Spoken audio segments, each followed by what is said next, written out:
You've probably watched a movie where a submarine surfaces at night and never stopped to wonder why. It is dark, so nobody sees you. Makes sense. But here is what is strange. A Los Angeles-class nuclear submarine weighs nearly 7,000 tons and constantly radiates reactor heat. Radar does not see darkness. Neither does an infrared sensor. So who exactly is the submarine hiding from? Does darkness even help at all? And if so, why do submariners still choose to surface at night?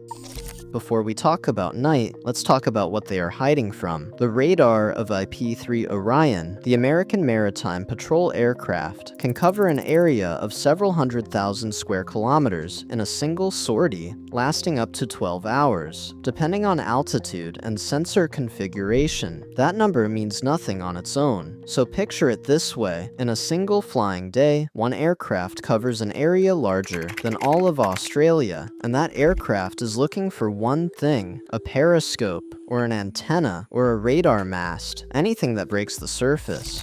Precise data on the effective radar cross-section of periscopes is classified, but specialists estimate it is comparable to a large bird, right at the detection threshold of most radar systems. In daylight, on a sunlit ocean, even an object that small throws a glint and leaves a wake visible to the naked eye from 300 meters up. There is one more detail. A periscope, or snorkel, moving through water creates a distinctive wave called a periscope feather. In calm conditions, it is visible from several kilometers away. At night, it vanishes against the horizon. Hiding in daylight means hiding from physics. At night, only from technology. But first, a step back. Until the 1940s, submarines did exactly the opposite. They hid on the surface at night. The logic was simple. A hydrophone heard everything underwater, but was nearly blind against a surface object. And on the surface at night, nobody saw you. Radar changed that within a few years. The surface became dangerous around the clock, and submariners went underwater for good. What looks like timeless tactics is actually a response to one specific technology in one specific decade. Most people assume submarines surface at night simply because it is dark. Nobody sees you. Nobody knows. At first glance, that sounds convincing. But here is the problem. Infrared sensors and radar do not see darkness.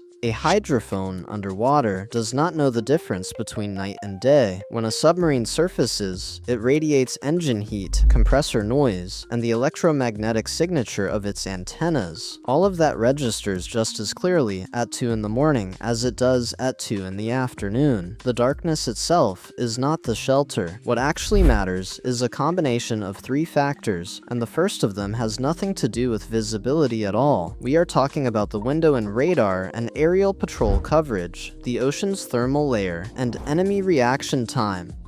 Level 1. The intuitive answer. Start with the obvious. At night, there is less aviation. Patrol aircraft fly less frequently. Satellites with optical sensors are nearly useless without sunlight. Visual observation from ships is minimal. The enemy's window of activity narrows. A diesel submarine of the Type 209 or the modern Project 636 Warszawianka, known to NATO as the Black Hole, must regularly raise its snorkel and recharge its batteries.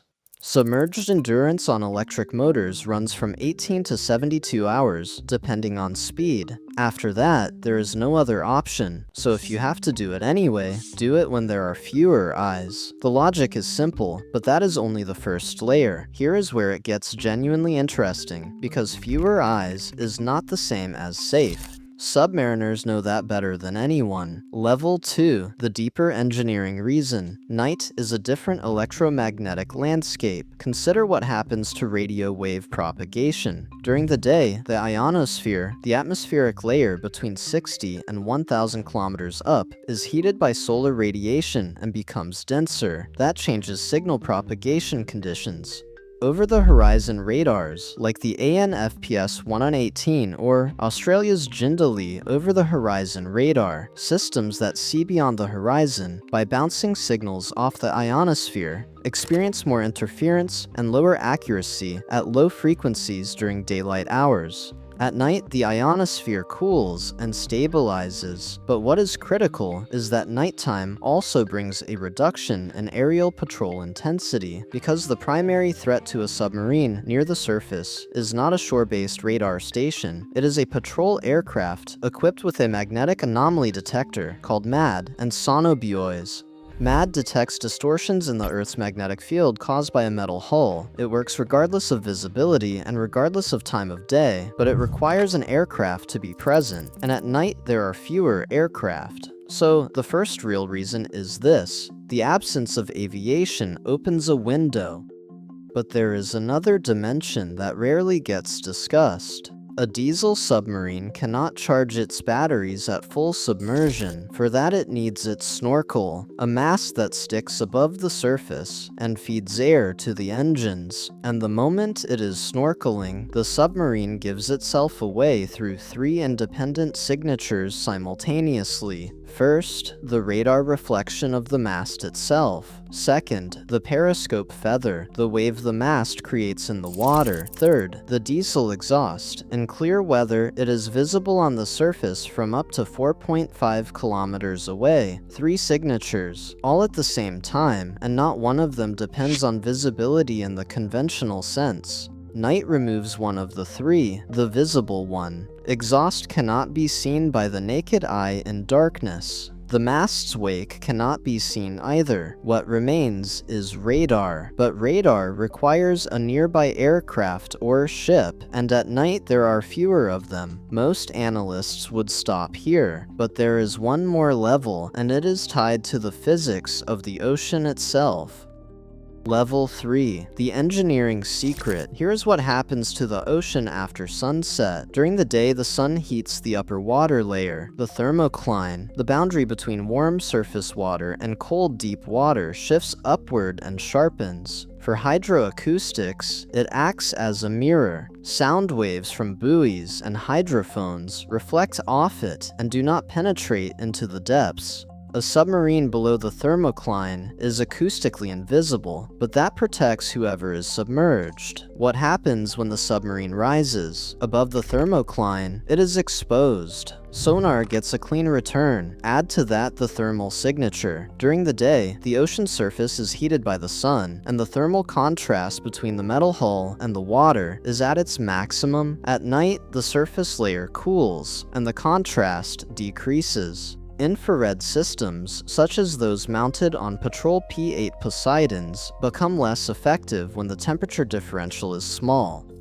The precise figures are classified, but the principle is straightforward. The smaller the difference between the hull and the water, the weaker the signal. Now put it all together. The submarine hides in the convergence of several physical and operational windows that only open simultaneously at night. And this is where submarine commanders made a choice that reshaped the entire tactics of the Cold War. October 27, 1962, the Sargasso Sea, 11 American destroyers and the aircraft carrier USS Randolph had cornered the Soviet submarine B-59. It was a diesel Foxtrot-class boat. On board, a nuclear torpedo with the yield of Hiroshima. The Americans did not know that. There had been no contact with Moscow for several days. The batteries were dying. Temperature inside was over 45 degrees Celsius. The Americans were dropping practice depth charges to force the submarine to surface. Commander Savitsky concluded that war had begun and ordered the nuclear torpedo brought to combat readiness. The political officer agreed. On most Soviet submarines, 2 signatures would have been enough. On B-59, a third was required. The flotilla's chief of staff was Vasily Arkhipov. A year earlier, he had survived a reactor accident aboard K-19, and he knew what a nuclear catastrophe looked like from the inside. That reputation gave him weight. Arkhipov said no 2 or 4. One was against. B-59 surfaced that evening, surrounded by American ships. That moment happened because the submarine was forced to surface and came under pursuit. A daytime surfacing under active search conditions meant interception. Interception placed a man in front of a choice with no second chances. And here is why this goes beyond the military. On the floor of the Atlantic Ocean lie more than 400 underwater communications cables. Through them passes 95% of all international internet traffic. Financial transactions, government communications, phone calls, messages, everything. Norwegian gas pipelines, supplying energy to Europe, pipes on the Baltic seabed, cables between continents. Not one of them is protected by a fence or a camera. The only thing standing between them and whoever wants to damage them is the presence or absence of a submarine nearby, and a decision made in a control room at 3 in the morning. In 2022, the Nord Stream pipelines were destroyed. Investigations are still ongoing, but the method is obvious. Deep earth, darkness, no witnesses. Every time you go online, transfer money, or turn on your heating, somewhere in dark water, someone is either protecting that infrastructure or looking for a way to reach it, and both of them are doing it at night. Imagine you are hiding in a room behind glass. During the day, you are clearly visible through it because it is darker on your side than outside. At night, both sides are dark, and the glass becomes opaque. The thermocline works the same way with acoustics. During the day, the temperature contrast between layers sharpens signal reflections. At night, it softens them. The same mirror, a different result. Now a different picture. A submarine near the surface is like a person sprinting across an open field. Day or night, if someone is watching through night vision equipment, you're visible. But if you know the guards change shift at 3 in the morning and the cameras are being recalibrated, you choose exactly that minute. Not because it is dark, but because the system has a blind spot, and you know when it opens.